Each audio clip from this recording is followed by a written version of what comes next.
Good morning and greetings in Jesus' name.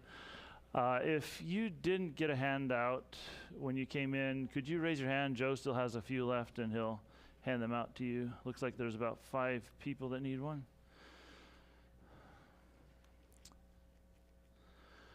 All right, and Jonathan, is the projector turned on? There should be a white remote. Just hit the power button.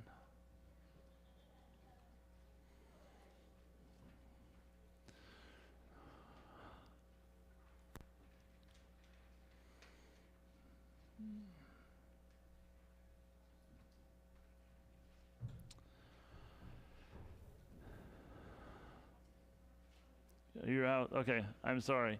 I think that, I apologize for those of you who didn't get one. So, is Pat up? No, he's not up here either. I think he's starting over there. Okay.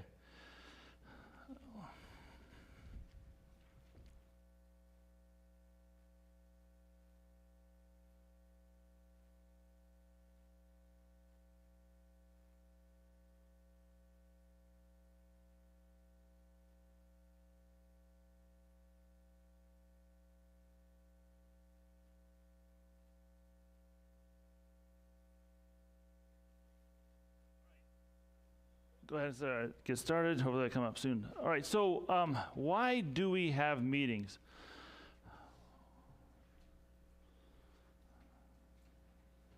I think that's often why we, that's exactly. But really, why do we have meetings? Make decisions. Okay. What else? Okay, discuss an issue, make decisions, complete business, share together, information, establish goals for the future,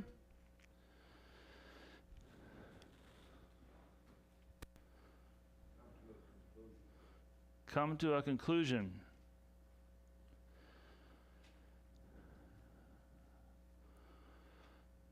Are there any of those you couldn't do by yourself?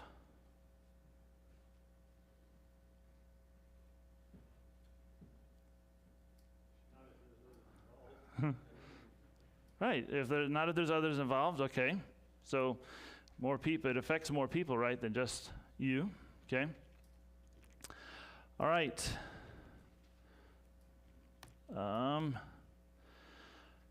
So a number of you last night went to a chili cook-off. What happens at a chili cook-off? You taste a bunch of different types of chili, and you pick the one you like the best, right? Pat, could you take a look at the projector? I'm not quite sure what's up.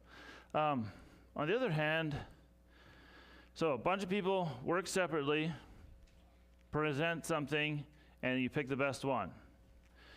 How's that different from when you build a house?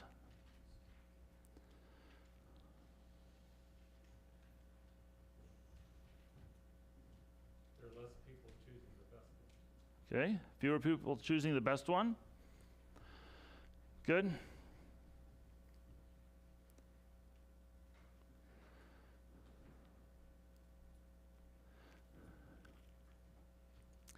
Often, instead of many individuals making individual dishes on a construction site, there's a lot of people working on one house.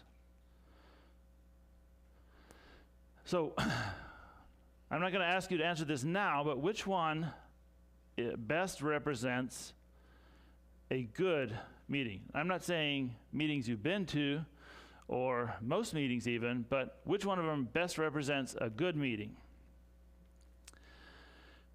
Now take a look at a good meeting in Acts 15. Turn with me there. Acts chapter 15.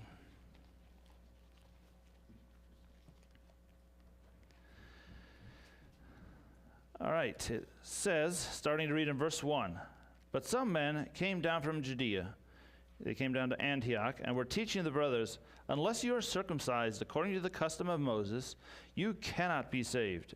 And after Paul and Barnabas had no small dissension and debate with them, Paul and Barnabas and some of the others were appointed to go up to Jerusalem to the apostles and the elders about this question. So being sent on their way by the church, they passed through both Phoenicia and Samaria, describing in great detail the conversion of the Jews, and brought great joy to all the brothers. When they came to Jerusalem, they were welcomed by the church and the apostles and the elders, and they declared all that God had done with them. But some believers who belonged to the part of the Pharisees rose up and said, "It is necessary to circumcise them and to order them to keep the law of Moses." The apostles and the elders were gathered together to consider this matter. And after there had been much debate, Peter stood up and said to them, "Brothers, you know that in early days God made a choice among you, that by my mouth the Gentiles should hear the word of the gospel and believe. And God, who knows the heart, bore witness to them by giving them the Holy Spirit just as he did to us. And he made no distinction between us and them, having cleansed their hearts by faith. Now therefore, why are you putting God to the test by placing a yoke on the neck of the disciples that neither our fathers nor we have been able to bear? But we believe that we will be saved through the grace of the Lord Jesus, just as they will." And all the assembly fell silent, and they listened to Barnabas and Paul as they related what signs and wonders God had done through them among the Gentiles. After they finished speaking, James replied, "Brothers, listen to me. Simeon has related how God first visited the Gentiles to take from them a people for his name. And with this, the words of the prophets agree, just as it is written, 'After this I will return, and I will rebuild the tent of David that has fallen.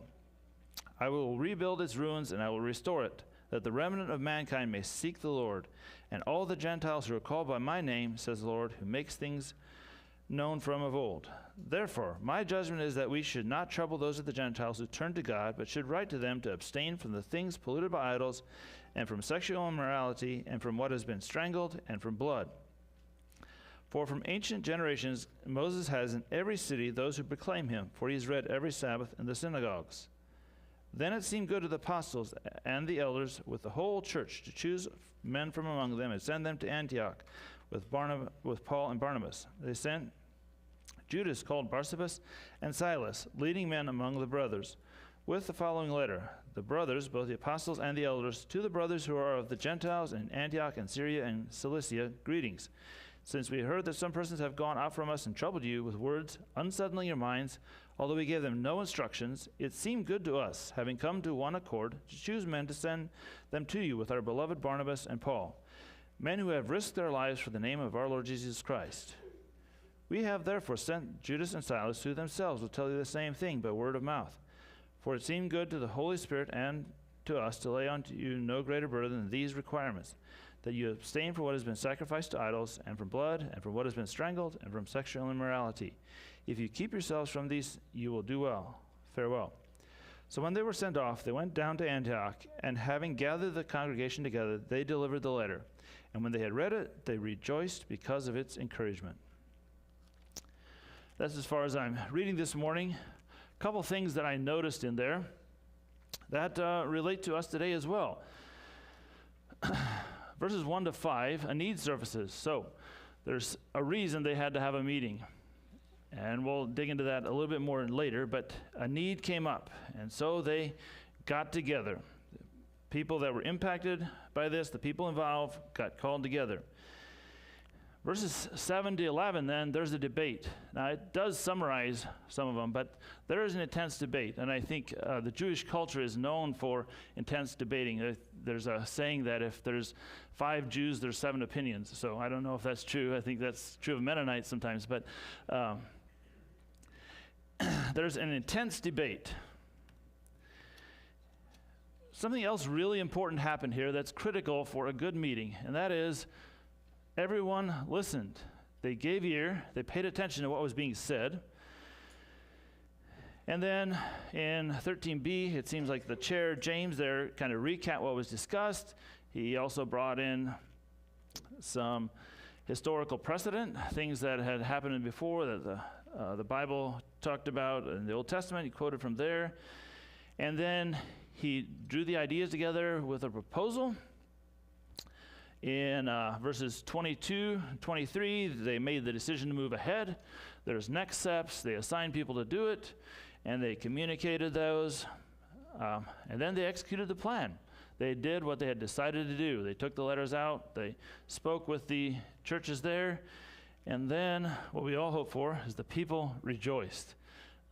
When the plan was executed, the people rejoiced, and it did well. Now, I'm not going to say that every meeting you execute well will end up with the people rejoicing, and yet I think ultimately that is, if it's done well, you're getting input, and you're talking with them, it will be part of the plan. So the things I want to look at this morning, one is the characteristics of an effective meeting, roles in a meeting, and best practices for meetings. So a couple of characteristics of effective meetings. The very first one is just a clear purpose. If you're getting together, you're not sure why you're there, what the purpose is, what the point is, it gets very confusing. And there's lots of different reasons you get together. There could be, the mission committee gets together to plan an event.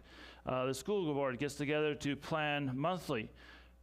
But then we also have an annual meeting, and the annual meeting is with the church, and the purpose is slightly different because in one we're planning tactical things that need to happen, regular rhythms. On the other, often at the annual meeting, we're talking with the church about strategy, the future, what's happening. We're giving account for the funds we've received and all those things. So again, the purpose of that meeting is different. If we confuse the two, it makes a mess and it doesn't work well. Another thing that's really important is a good agenda. If you don't have a good, clear agenda, your meeting will quickly get off track. It's important that you share it ahead of time. Now, some of you are quick on your feet. You can hear a presentation and have an answer in 10 seconds or less. Some of you are less like that. You need some time to process and think it through.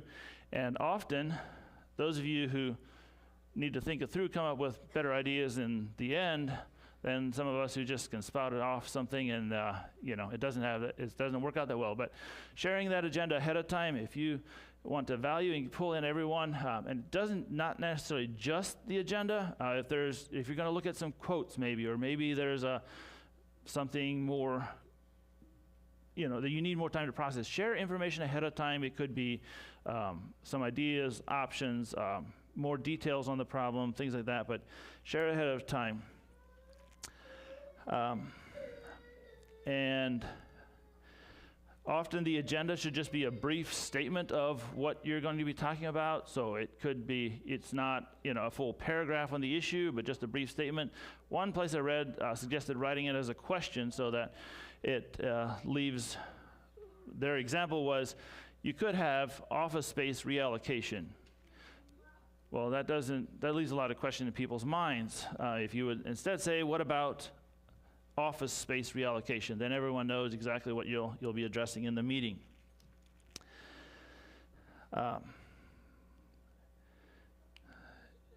that was a brief statement of the issues, and we at school, the agenda is set up for action items, discussion items, and then information. So we use, and part of the reason is that instead of doing old business and new business is sometimes it draws attention to what needs to happen. So action items are things that something needs to happen on. Discussion means we're going to talk about it and then move on. Now, we may decide to move it to action. We may decide to keep discussing it next time, whatever, but it helps define what you're doing. So whatever your meeting is about, that's where that can help define what you need to do.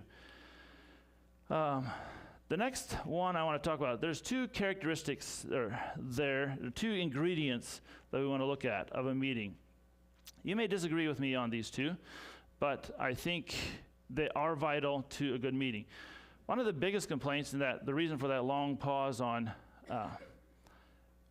what makes a good meeting, why do we have meetings, is they're boring, right? They're very boring. Nothing happens, but in this country, there are places where you pay money. Go in, sit in a dark room for 2 hours, and watch something on the wall. And you leave, and you're excited, and you're happy, and you stay awake the whole time. But if we have to sit in a 2-hour meeting, it's horrible. Like, it's pulling teeth, you're drinking coffee, you got to take a break, all that stuff. But people go and watch movies for 2 hours and pay money to do it, and they leave excited. Now, what's the difference between watching a movie for 2 hours and sitting in a 2-hour meeting?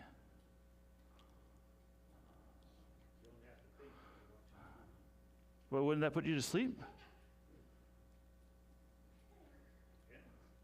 Okay. It's entertaining. Why is it entertaining? It's interesting. Speed of the action. Been well choreographed. How many movies that other people have talked about to you are delivered in a monotone, and everyone gets along, and there's nothing really happens? It wouldn't be a moneymaker, right? So I'm going to say that every meeting needs trust and it needs conflict. A meeting should be much more important and much easier to stay awake for because it'll often impact your life directly or the organization you're a part of. Trust is the foundation. It's critical that you have trust, that you can trust the people that you're in that meeting with. You have to believe that everyone else in that meeting has the best in mind for your organization, that they have the same goal you do. And it's important that you do, whether that's in a church, that's in a business meeting, that's in a school board meeting, whatever you're a part of. If you don't believe that others in that group have the best in mind for your organization, it will not work. Stephen Covey says that trust, or business moves at the speed of trust. If you don't trust other people, there's a lot of dancing. That's why our politicians don't get anything done, is because they don't trust each other and they can't work together to make something happen. And trust is critical for the next one.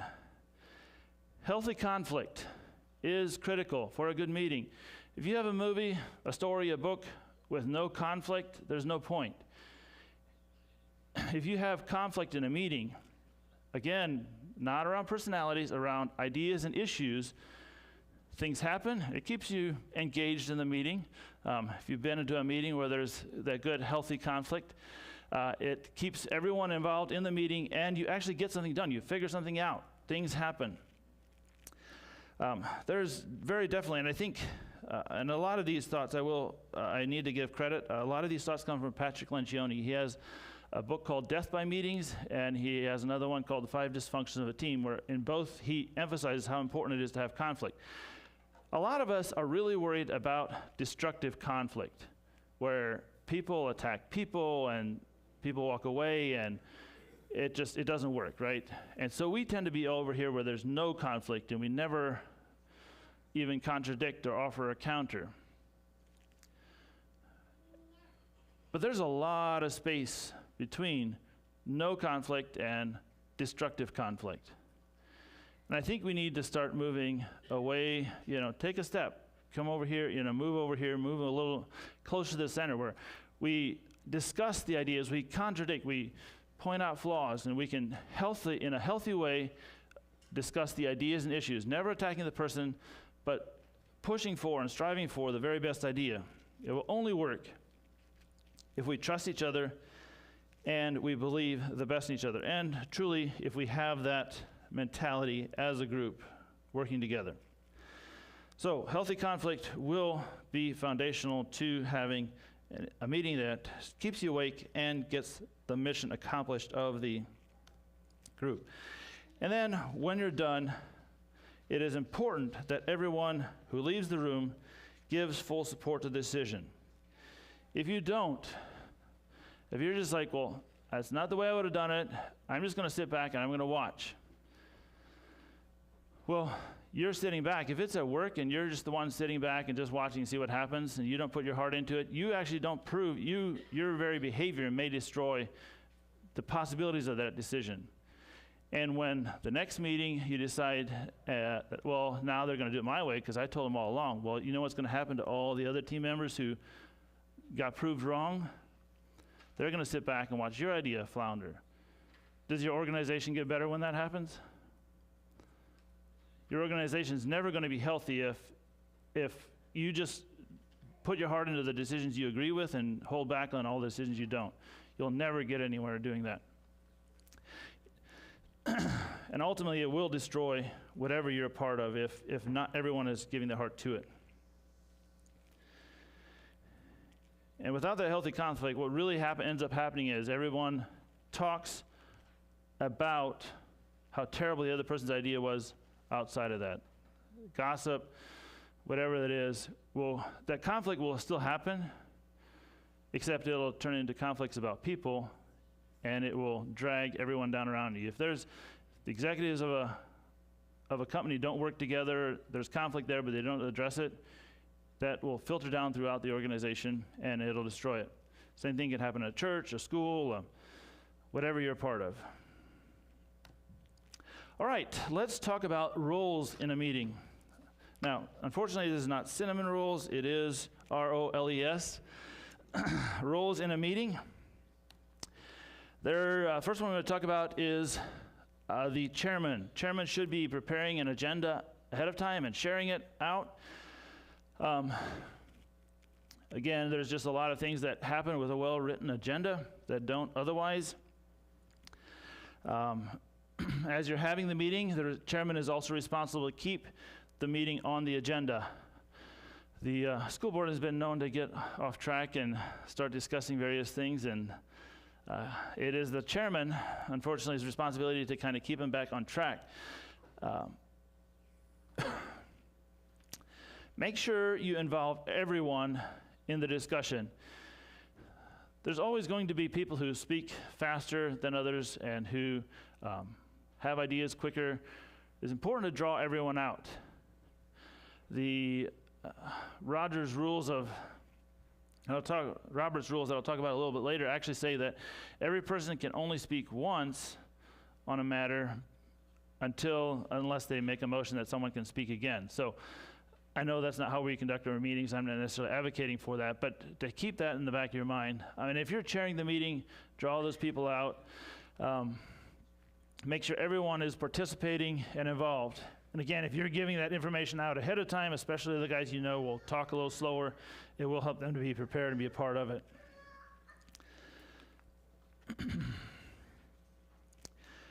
Another thing that's really important to remember as the chair is that you're responsible to conduct the meeting.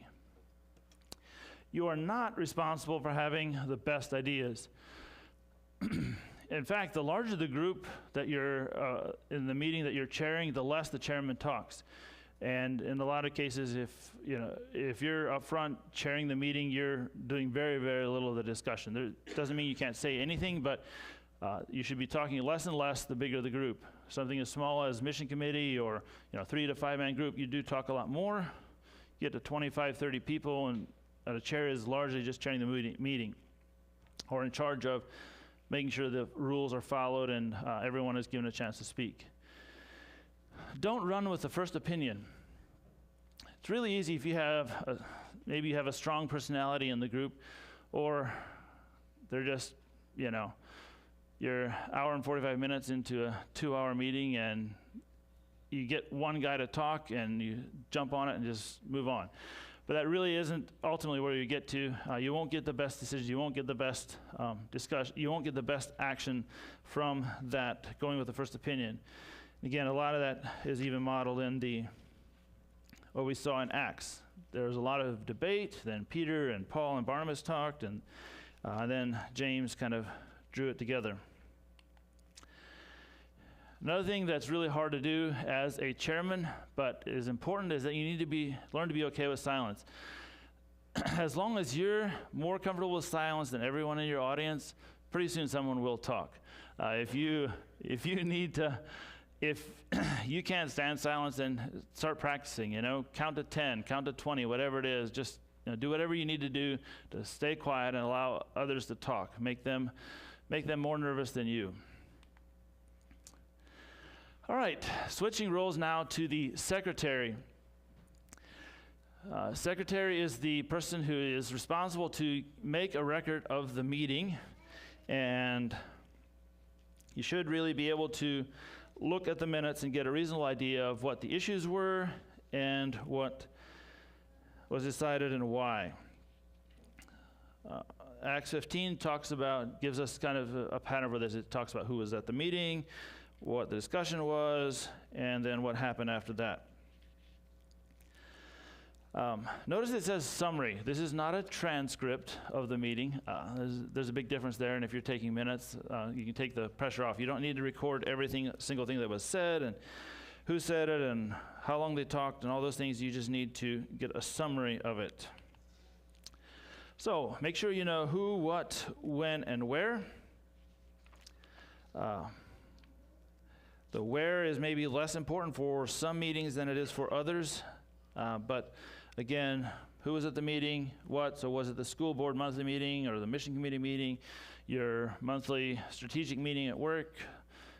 I don't know if you keep meetings in your minutes with your spouse, but if you want to write that down, know when you were there. And then the outline form of the minutes, I strongly suggest it's a lot less confusing. If you follow the same outline as the agenda, then you know, hey, under action items, number 5 was on the agenda, says potholes in the driveway. You go to the minutes and you look at it, and it's again under action items, number 5 is potholes in the driveway, and you can see what happened. But it's just a lot less confusing. If you're going back and checking the minutes later, you can kind of follow the same format. Some things that the minutes should include. It should include the issue. It should include a summary of the discussion. Again, you don't need a transcription, and you don't want to skip it entirely. If you were talking about the driveway, then you could say discussed several options, including asphalt, concrete, and limestone, and grading the limestone. So, and then the decision. Did we decide to do something? Did we decide to table it? And again, table just means move it to the next meeting or finish discussing it at the next meeting. Or did we vote against doing anything with it? And then if you decided that you're going to move forward, make sure you include next steps. So we're going to order concrete. And Wade is in charge of ordering it, and we're going to have it done by the time we meet again in a month from today. So what does that mean? Just make sure you get those recorded in the minutes so that when you look back at it or when you send out that report, that everyone knows exactly what the decision was and how it was handled. Another thing that's really important, and sometimes the chairman gets cranking and he's looking at the clock and trying to get things done, and all of a sudden you realize that they voted and you kind of missed what they started with and what was said. And so just ask the chairman, hey, can you go over what just happened so I can make sure I have it right down in the minutes. It's much easier to do it in the moment than it is to email later and say, hey, on that thing that we talked about, what did we decide and who's supposed to take care of it? That question should be directed at the chairman. It's a lot better than asking the guy beside you who may not have caught it either. All right, and then the last one we'll look at is members. Now this is, I struggled to know what to name this, but I call them members because it can be a board member, it can be a church member, it can be a business team member. If you're the member, you're just attending. Remember, you're actually doing the work of the body. You're the one you're creating the decisions. You're doing that. So make sure you prepare ahead of time. Make sure you engage in the discussion. And when you're listening, you listen to learn. It's so easy to listen to respond or argue or counter, but we need to listen to learn. People in your group have different perspectives, they have different experiences, they'll have different solutions. Again, if you're having that healthy conflict, it's important that you're listening. And then just share openly and humbly. I've been very guilty of saying how something should be done in a meeting. If you're doing that, if you forget sometimes we forget the openly part. We don't talk at all. We don't share our perspective, and the group will miss out, because that's why you're in that meeting, to help with the decision. On the other hand, if you don't say it humbly, you can create a lot of issues. Just think about what you're saying. Does it leave for someone to talk after you? Can someone contradict what you just said, or counter it, challenge it? How are you coming across?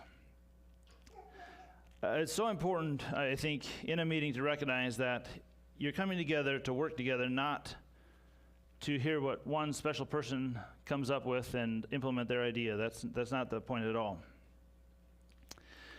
And then finally, again, as a member, make sure you support the group's decision. We see that in verse 22 in Acts 15 as well. It says, "Then it seemed good to apostles, elders, whole church to move forward." All right. This next part is some best practices, some things. The first one I want to talk about is parliamentary procedures.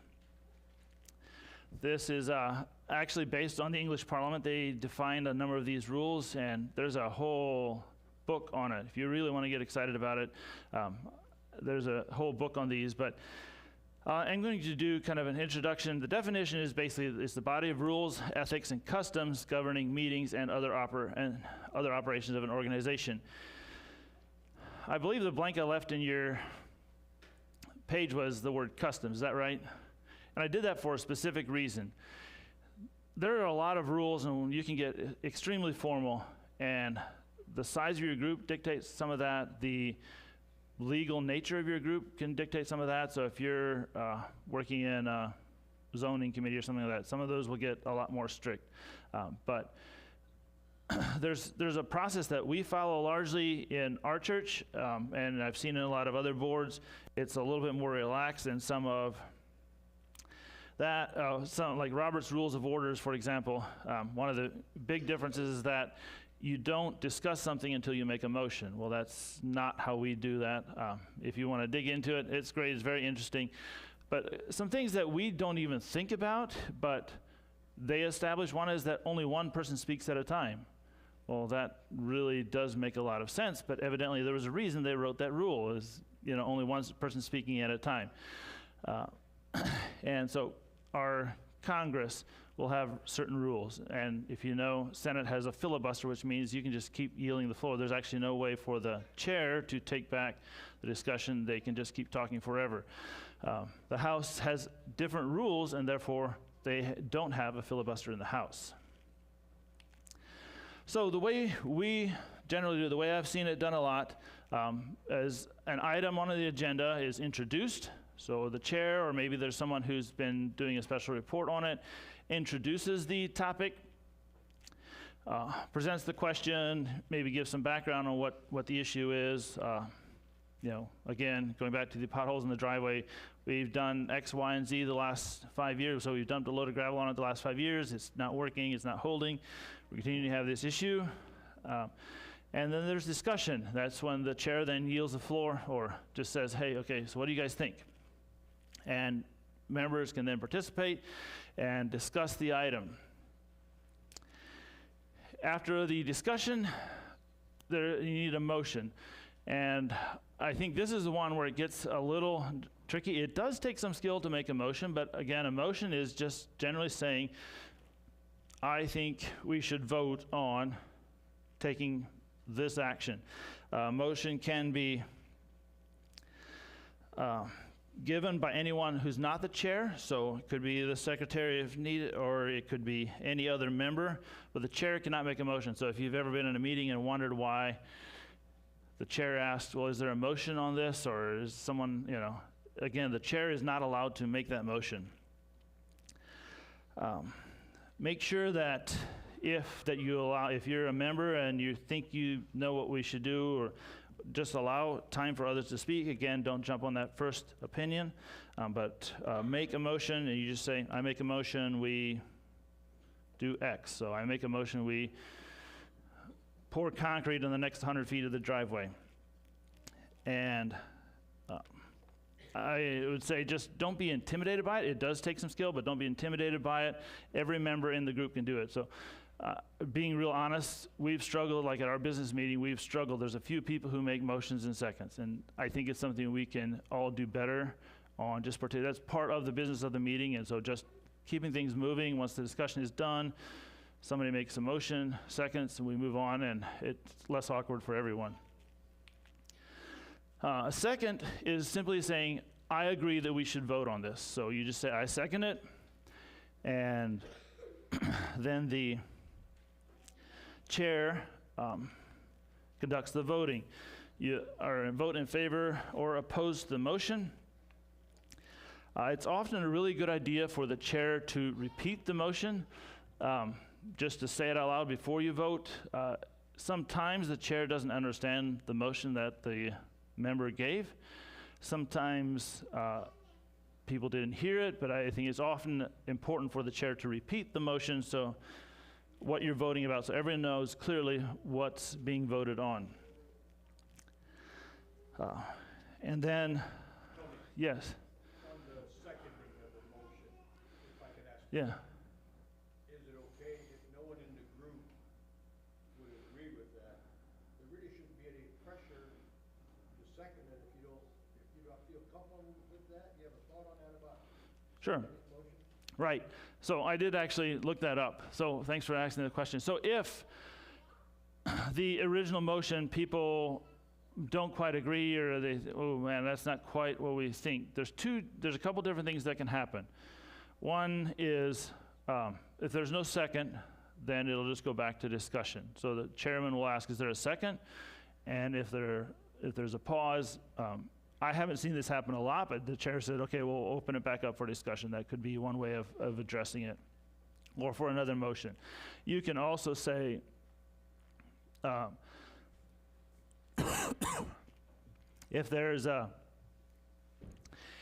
if it sounds right, but you don't think there's enough detail, or maybe it's too open-ended, so like maybe I think we should have a food drive in town of Bourbon. Then you say, well, I make a motion we amend to say a monthly food drive. And then you could second that, and then you could vote on that. Does that answer your question? But yeah, if there's no second of the chair, especially that once the chair asks for a second, then it would be good for him to just reopen it for discussion or further motions. All right, this is kind of a little bit more complicated. Are there other questions on parliamentary procedures before we go further? Yes.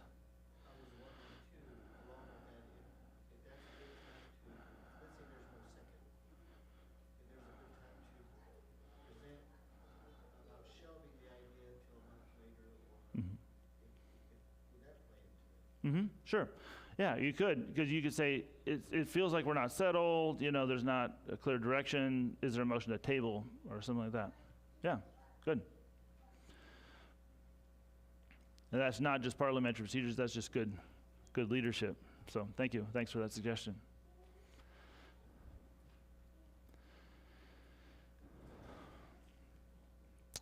All right. I'll take a look at some other things. Other best practices for meetings. One is start on time. And it sets the tenor of the entire meeting. If you're able to start on time, make sure it's important to everyone attending that you expect being on time. We have this unfortunate culture at work where there's a certain team who is perpetually several minutes late to meetings. Now, I haven't figured out a good way to address it since they don't report to me, but it does set it doesn't help our culture, it doesn't help our attitude at work because they're always late. Like it doesn't work well. It doesn't work well on the school board either. I actually have a driver who picks me up every night for board meeting because he didn't tell me that, but it helps me be on time. So it does really set the tenor of the meeting. Then a hook will help draw you in. We talked about a movie earlier, but in the first 10 minutes, a director knows, or the rule is, if you don't hook the audience in the first 10 minutes of the movie, the story, you will lose the audience. The audience won't go with you. So you have 10 minutes to establish that. And it's really important that in the first 10 minutes of a meeting that you establish that hook. So if you're having a meeting on budgets, and the CFO starts off the meeting and says, okay, guys, we got to cut 7% out of the budget. So we're just going to get started here. We'll go down through here, and we got 2 hours to work on this, and got to get this done. So let's get started. How many of you are stoked and engaged and ready to go? Or if you said, the market's really challenging right now, and to stay in the market and ahead of our competition, we need to make sure we're putting every dollar to the best possible use. Does that mean you don't need to cut 7%? But are you motivated? Are you willing to give up something in your department because you know how important it is all of a sudden? And I think that is often what can be, if we don't do that. One of the ways I've started doing this is at the start of our board meeting, starting last month, so I don't have a lot of experience, but we're reading the mission statement at the start of every board meeting to remind us of why we're there and why it's important. The decisions we make, the things we're going to decide that affect the school are important because of the mission of the school. Then you'll review and approve the previous meeting's minutes. Again, that's to bring accountability. Looking back, make sure and agree. Often there's, depending on the organization, there's actually a legal requirement to have approved minutes. But make sure you review and approve those. Hopefully you've seen them, shortly after the meeting. But and then review and approve the agenda. So again, you're going over the agenda you've seen already. Hopefully a lot of that changes happen beforehand, but if you need to, like, hey, this item shouldn't be on there anymore and we need to add this, or something just came up we need to add, but go ahead and do that. And then there's reports. We do this at our business meeting, but again, you'll be reporting, and depending on how important it is. So sometimes a report is just that. You have a salesperson who gives the sales for the month. Well, there's no need to approve it. If it's something more formal, like a budget or like a financial report that we do at the school annual business meeting, again, you just follow parliamentary procedures. After the treasurer presents, the chairman goes up, he opens it for discussion, there's a motion, there's a second, there's a vote, and then you move on with the next part of business.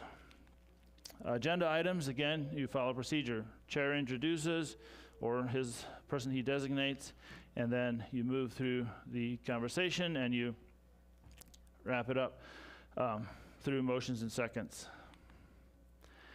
At the end of the meeting, this is more my input than it is necessarily Robert's rules, but I think it works really well. Make sure that you review any actions. So things that need to happen, do it. Go over it. Who's responsible? What are the deadlines? When does it need to happen? Make sure all those are reinforced. Everyone's clear on what's happening next. This is one that's really important for every meeting in your life. I, first of all, when I'm talking with my wife, sometimes there's things we discuss and decide, and then I kind of am cloudy on who's responsible and what the deadline is. So make sure you know what that is, from your spouse to work to school, church, wherever those meetings are happening for you. Make sure you follow through on those things. And then finally, take action. Again, the entire point of having the meeting was so that you could take action. So if you follow Robert's rules perfectly and then make all the right decisions and do nothing, your meeting was pointless, just like we talked at the meeting in the beginning. All right, so talked about a couple things about effective meetings, characteristics, roles, and then best practices. So going back to good meetings are most like which one? Are we picking the best one, or are we building the best solution? What would you say now? It's building. That I really firmly believe that a good meeting is ultimately building, like building a house. You're building the best possible solution. All right, looks like I talked a little bit too long, but we have a couple minutes left. Are there things questions you have, or things you would like to discuss further? Or from your experience, I know a lot of you have a lot more experience than I do in this.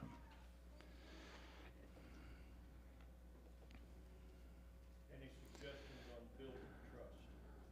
Okay. Any suggestions on building trust? Anything from you guys?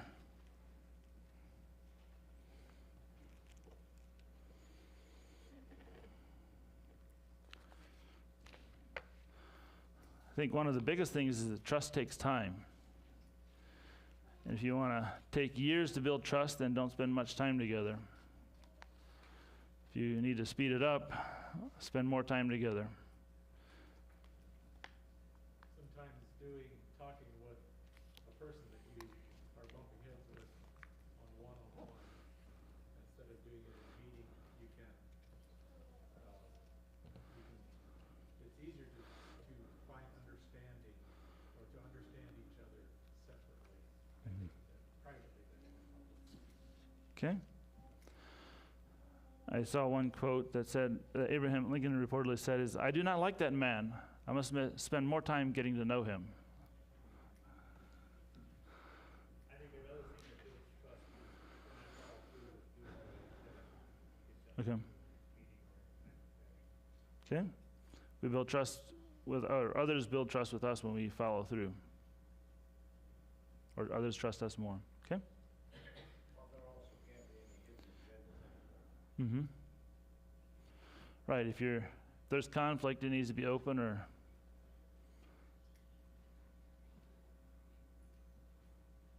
I was thinking along those lines too, transparency in the meeting. Mm-hmm.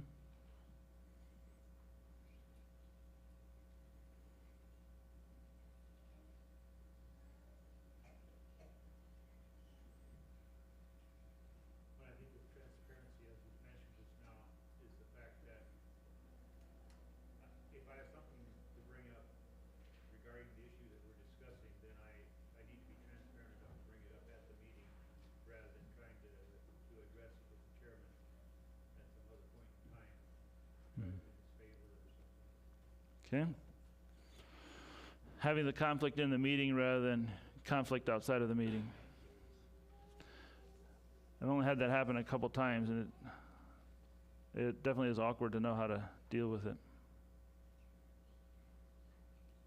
I like the idea of reviewing the mission statement at the school board. I also like the idea of reviewing our mission statement every month. Or even before we go to a meeting, what's the purpose Mm-hmm. of the mission statement?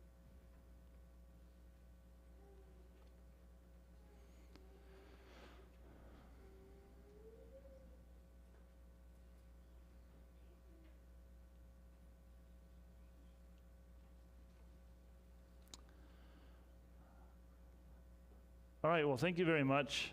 I was challenged in my preparation to get better at meetings myself, and I do encourage you, if you're at all leading a group at work, I really encourage you to read the book, Death by Meetings. That's often how it feels, and yet he emphasizes some key meetings that can be used well and will ultimately help your organization get better. At this time, I'll turn it back over to Scott.